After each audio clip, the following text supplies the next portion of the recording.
এক হাতি আর এক কুকুর একসাথে প্রেগন্যান্ট হয়েছে। 2.5 মাস পর কুকুরের 4টা বাচ্চা জন্ম নিয়েছে। তখন সেই কুকুর খুশি মনে হাতির কাছে যেয়ে বলল, কিরে বান্ধবী, তোর এখনো বাচ্চা হয় নাই? আমার তো 4জন বাচ্চা হয়ে গেছে। হাতি বলল, আমারটা হয় নাই, সামনে হবে ইনশাল্লাহ। তখন সেই কুকুর চলে গেল।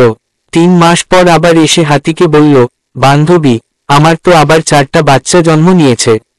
তোর বাচ্চার খবর কি? হাতি বলল, আমারটা এখনো হয় নাই, সামনে হবে। তখন কুকুর বলল, কি সাংঘাতিক ব্যাপার, আমার 2বার বাচ্চা হইল, তোর একবারও হইল না। কুকুরের বাচ্চা তো হয় 2.5 মাস 3 মাস পর পর। এখন ওই কুকুর 2 বছরে প্রায় 22টা বাচ্চা জন্ম দিয়ে সেই হাতির কাছে যেয়ে বলল, কিরে বান্ধবী, তোর বাচ্চা কোথায়?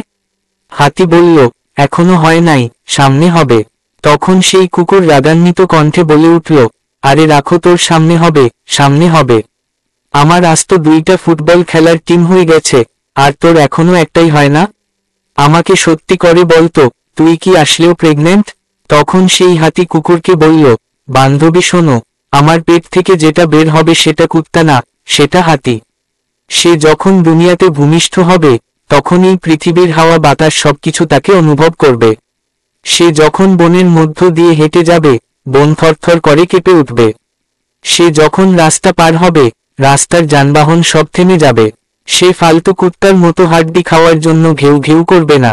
প্রিয় ভাইয়েরা, ঠিক একইভাবে আপনার কাছেও লোকজন আসবে। কিরে, এখনো তোর চাকরি হয় নাই? তোর এইটা হয় নাই, ওইটা হয় নাই?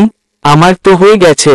তখন আপনি নিজেকে তার সাথে তুলনা করতে যাবেন না, হাইহুতাশ করবেন না, বলে দেবেন, আমারটা কুত্তার বাচ্চা না যে 2 মাসেই হয়ে যাবে।